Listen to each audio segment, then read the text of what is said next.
Hi, it's Tracey Ward from New Leaf Experiences, a chill company that's based in Victoria, Australia, and you're listening to the podcast People, Planet, Purpose, Empowering Change for a Better Tomorrow. Our first guest is Caroline Fredericks, and Caroline's based in the gorgeous city of Ballarat, and we're looking at culture and community from Caroline's point of view. She's had a very interesting lived experience. Enjoy the show. Great. Welcome, Caroline, to People, Planet, Purpose. Thank you very much. A new podcast. I'm very excited because you're my first guest I'm interviewing. So thanks very much for your time. So as you know, we talk about people, planet and purpose. Mm-hmm. So we're just going to do like a little chat, little discussion about your thoughts, your experiences, because I'm a storyteller and I love to hear stories. Definitely. So that's where we're going today. We're in that world, aren't we? Storytelling, you and I. Perfect. Okay, so let's jump in. Yep. Okay, so let's start with people. Mm-hmm. So I know you've got a really interesting background of living overseas in different communities and different cultures. Mm-hmm. So could you give us a bit of an overview of your experiences of living in different cultures and your experiences of community? This was 22 years ago. And I would say because you started at a different age, there's a lot of excitement for the new adventures. But this is what we all read. And actually living and working in those different cultures is a whole different thing. When you live there, you get to know, you go into a deeper level with the culture and the people. So what you read in books, maybe it is correct, but what you experience depends on each person. And I think it made me a stronger person. I'm not still as strong as I think I can be, but I learned a lot from the different cultures, how they interact with each other, how they may seem really strict and tough on the outside, but inside they're also mushy once you get to know them. I learned that building trust is a global thing with people. They want to know who they're dealing with. Besides knowing the traditions, experiencing the traditions, I think it's made me a much better person because you're just pushing yourself into different tangents and accepting more than what you're used to if you just stay in one place. So that's the experience. And I'm still learning because I'm back in Australia. And that's a whole different tangent. It is a different tangent. That's right. But that's a story in itself, isn't it, Tracey? Yeah. So when you've moved around in your own experience, when you go to a different community, a different culture, I know with my own experience, I've gone from a city kind of setup to a regional setup. Yes. And love living in the regions and living in the country. But that was a huge culture shock for me, moving from a city-centric sort of lifestyle. Yeah. What's your experience in terms of that transition between different cultures? Do you go through a period where you feel a bit lonely and you're not fitting in, or you're not sure what the social norms are?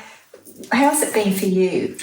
All of that, Tracey, what people would expect and go through when they move even to a different city within their own country. But what I had to deal more with was the languages. So out of the three countries, it was Japan and Germany, where I had to learn their language, I would say. And yes, I was alone because I went with my husband, but alone the fact because I wanted to be independent. But then you're sort of controlled by, I suppose, where you can work, the permission to work, that sort of thing. And I had to be patient about such things. Language, I delved into that. So going to school, in a sense, language school, to learn more of the language because I knew that I had to do that. It was part of it to live and to work in that country. Besides that, it was also getting to know the people and the places around me. So I think being alone, you sort of say, no, I cannot be, I need to go out. You can't stay at home. You got to go out and experience and get to know the people there. that was what I felt. Besides, the normal things about going shopping and not understanding what you're buying and which shops to go to, which doctor to go to. And then you say, I have to rely on people to help me out. So that's why you have to go out and get to know the people rather than stay at home and sobbing, I suppose, and crying. And missing the family. Yes. All that, yes. You're crying into your cornflakes, so to speak. That's right. That is right. And that's why I like photography, because it makes you go out. Yeah. And meet people and mingle with people. Yes. Yeah. And that's the first sentence you learn in Japan, I remember, besides saying hello and thank you, is it okay to take a picture? Yes, ask permission. Yes. Ask permission. Yes. Yeah. And I suppose in terms of cultural differences, I suppose it's the way to, well, for me, when I've gone travelling, the way to navigate that is to ask permission and to learn about that culture, never assume. Has that been your experience as well? That can be two things. Sometimes I will ask, and sometimes I just do it without knowing, but I'll say someone will tell me if I'm not doing it correctly. And that has happened both sides, which is fine. I'll just say, sorry, I'm new here, didn't know. Okay, and then we just carry on. But it's sometimes a good excuse because I can't read the language, so that was a good one too. And not understanding, because that was honesty there. So yeah, I do ask when I can, and then I'll just do it, and I'll say but cautiously. Yes. Because it's still basically it's respect. Yeah. Isn't it? Absolutely. Yeah. And understanding what's around you and just saying, because you're new, just in case. So yeah, I do learn from that. And do you think you can build community around you, or whether you need to slot into a community? So say, for instance, if you've just relocated to a new country, would you create like a little friendship group around you, or would you actively go out and seek groups that you can form memberships and friendships with? So, I think I would go out. Like coming back here, I went out. Like in Japan, it was a bit harder because people are more, I suppose they grow up there, and I'm coming in at a certain age. And I do not have children. Yeah. When families have children, there's an excuse to get to know the families, in a sense, because you go to school and you're surrounded by parents and families. Yeah. Mine was more the office, and it's a 9 to 5 type of job. You go, you come back, and people don't think about, yes, you are new here. Do you need help? They will know once you've said something, and they will introduce you, and they will invite you back home. But this does take time. So I'm lucky in the sense that I didn't do it by myself. There's always my husband, and because his work is always with people he's known for years, and when he goes to that country, he knows them. So in a sense, it's easier. They will invite him, they will tell him what's not quite right or how to do things or advise him on things. But on my own, to do with the photography, I have to go out and meet people, in a sense, to say, hey, I'm new here and this is what I do. Just to let you know, if you need anything, we're just down the street from you. So that's what I've done. Yeah. And I suppose it's about putting yourself out there, even though that's scary at times, like you don't know what you don't know. So basically you're trying to navigate through a different culture, but you know at the same time that you need to make an effort to make new friends or establish networks. Yes. So like you said before, people are not going to come to you. You need to go to them. Exactly. Yeah. Exactly. When you're living in Japan, when there's, oh my goodness, is it over 120 million or something like that? You know, and then in Germany, 81 million. And then in the US, 200 million. You're really very small. They're big numbers, aren't they, compared to Australia? Australia's teeny-tiny. You do. These places are filled with people, but at times you can feel really lonely. Yeah. because it's just you do not know and you did not grow up and you don't have that network. Yeah. And so getting out there, though hard at the start, because you miss where you're coming from, a place which you are very familiar with, but it's like a child growing up. There are new things there, and you've got to think about the positive things about being overseas as well as the challenges. And that's quite hard, actually, the challenges, because people will, your culture is so different. So I'll give you an example. So I was working in finance when I was here in Australia. When we went there, I also worked in finance. But the culture working in the office is very different. And I was picked up for that, actually. Okay. Because here, it's like you just say it and it's quite normal. Like, say, if you want to put in something that's new. Yeah. But over there, you've got to think about, oh, here we go, asking permission, isn't it? Yeah. The group, I was in a project to get new payment systems, accounting systems into the office. And the change came because they were still using tape rather than electronics. Wow. Bank transfers. This was only 20 years ago. Yes. So because I was an expert in the system, they said, all right, Caroline, you'll head this project, but you'll always have someone with you who was from the office, Japanese or local, who could guide me. And she was from IT. So, finance and IT type thing.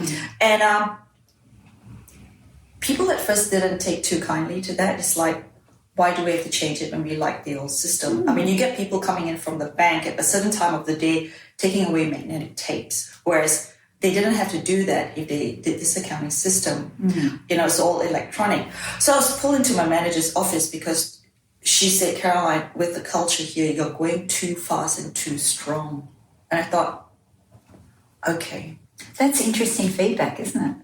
It is, and I'm so glad she told me. Absolutely. That helps you, I suppose, in a way, doesn't it? Yes. Yeah, to navigate your way through that. It was. Yeah. That was my first learning curve. And she said, if you want to do this, you have to respect everyone, ask and talk to them. And I thought, all right. It was hard because I didn't know that I was doing that. But because they went to the manager, that was the way to go through the manager rather than maybe above the manager. Yeah. The managers, they were all local people. And then they talked to me. So they went in, talked to me, and then she called me in and then talked to me. And after that, it got much better. And yes, it was implemented. It took some time, but it was implemented. And there are a lot of things that people don't always want to tell you, even though they might be better for you, because they want to see your downfall in a sense. But because we were all supposed to work together to improve for the sake of the company. Work as a team. Yes. Yeah. Yes. Yeah. Yes, that's right. And yes, again, because I was not local and someone new and did not speak the language nor understand the customs, I was forgiven. Yes. So locals, when they see, so this was in Japan, if you're new there, or even in Germany, you're not local, you do not understand our ways, let us tell you about it so that we can enjoy the time better, especially when you're supposed to work together. And that's why I appreciate honesty and directness. It might hurt, but they're not being personal. They're just trying to help the situation get better. So I hope that I've become more adult from this experience that I've had overseas. Yeah. And I suppose the way I think and the way that I speak at times is when someone says something, yes, you do get angry and you want to respond so quickly. But there's always that thing about what has happened. And people know that here too. Yeah. What has happened, there's something else, there's a different tangent angle. Or let me either take a step back or ask the person and find out more. And that's also, as community, as you were saying, to build a community, is to go out there, understand the people. I think I needed to go out before they came to me. Yeah, you always got to take the initiative when you're new in a place because there's still the big populations, but you still feel alone. That was a long answer. Sorry, Tracey, I'm a long-winded person. But I think what you're talking about is also a process of self-reflection. So you're looking at your own behaviour and reactions in that feedback and thinking, well, what can I learn from this? What can I take from this? Which is a really amazing thing to do, because not everyone can do that. Yes. And like you said, you go through the gamut of emotions. So you go through where you might feel angry or frustrated or whatever it is. And then when you distill that down and you look at your own part of that process, yes, that's where the real learning comes from, doesn't it? Oh my gosh, I'm sure, Tracey, you've gone through that wherever you are. Lots of times. People have lots of times. Experiences, isn't it? Yeah. A lot of experiences, Yeah. and sometimes I wish I could have. I do not want to have the experience, but the knowledge of that experience that the person has had, it's good to know, because everybody's had a different experience. That's right. Everyone brings a different sort of experience to the table. Yes. And that's something we can all learn from. And we are storytellers. We like to know each other's stories too. And that's my story there. Yes. Well, let's talk about the planet now. Oh, the planet. Oh, that's bigger than me. So we're going from your experiences Yes. to the situation with the planet. Yep. So I have noted that when we've gone out for coffee, you've arrived on a bike, which I love. Oh, yes, the bike. Yeah. So love my bike. tell me about your bike. My bike. Well, living in Japan, because there's a lot. It's very good infrastructure there. And the shops are like, I suppose, here in Ballarat, but much closer. You know, you can walk down to, I suppose they don't call it the milk bar. Yeah.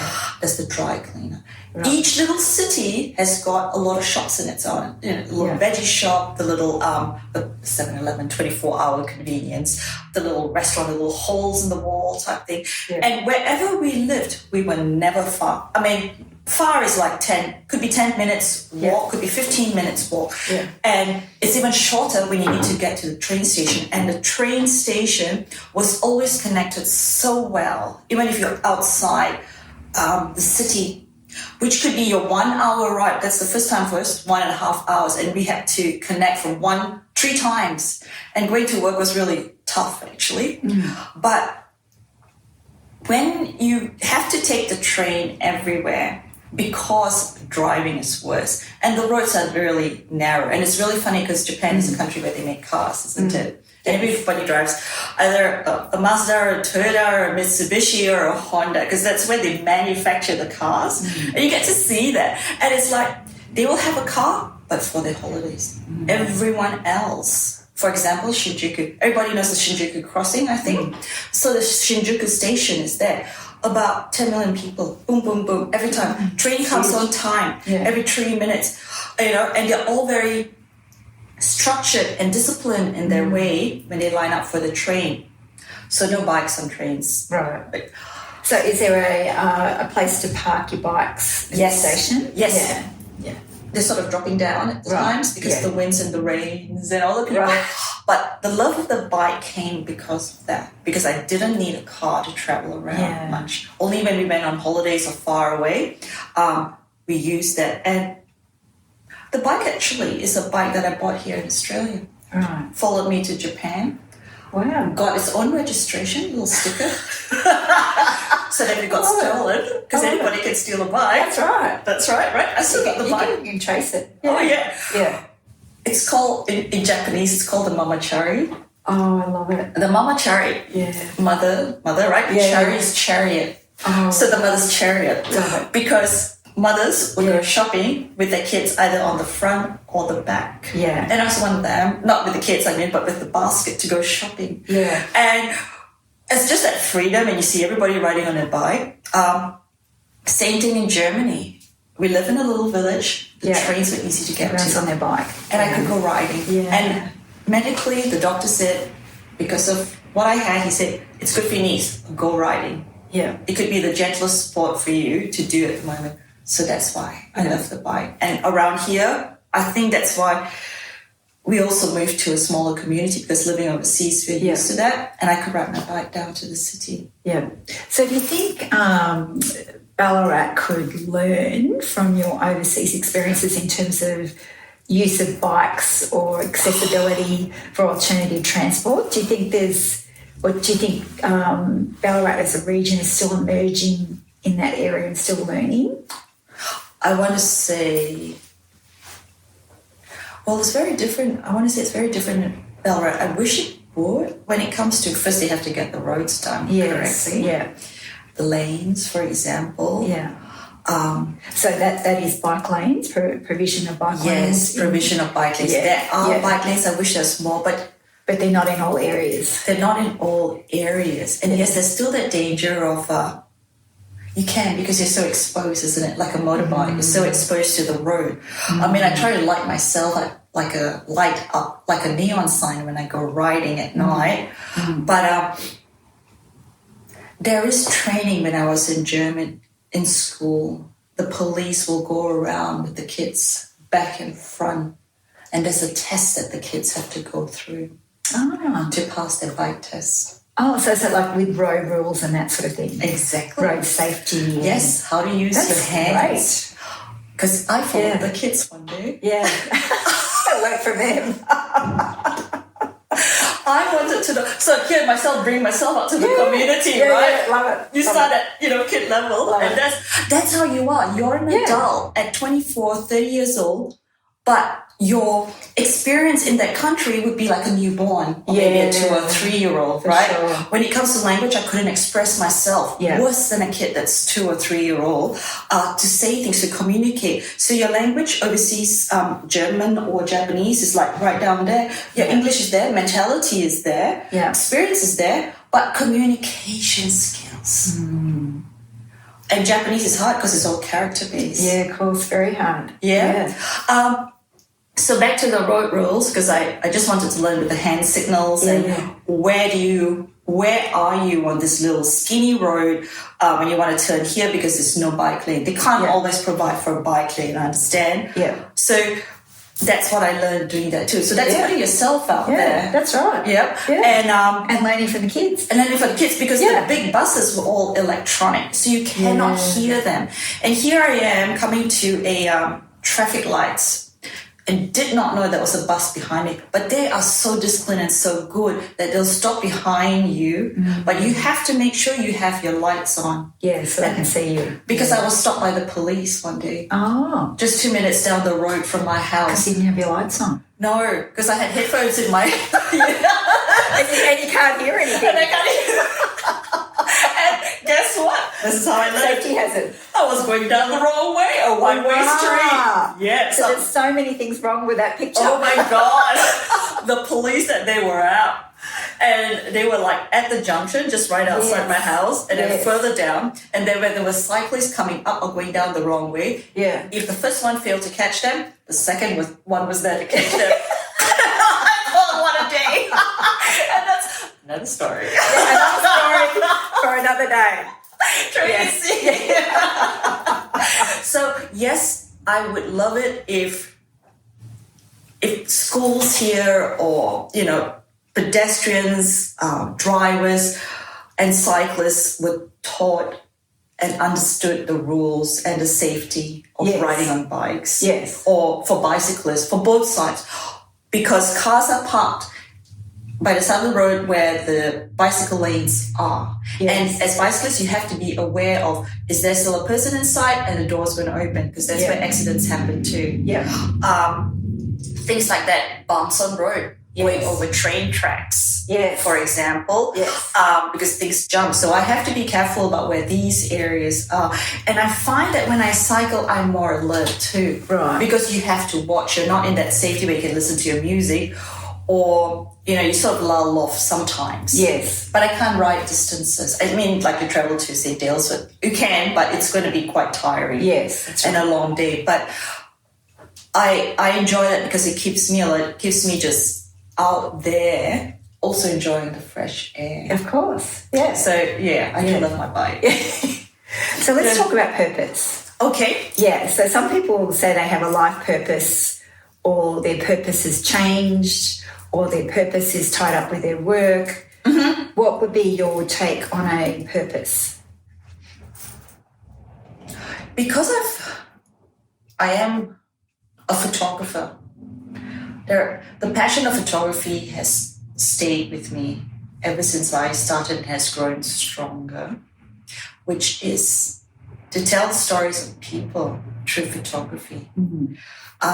And to give them a good experience. And I think in myself, my purpose in life is to live the best you can every day.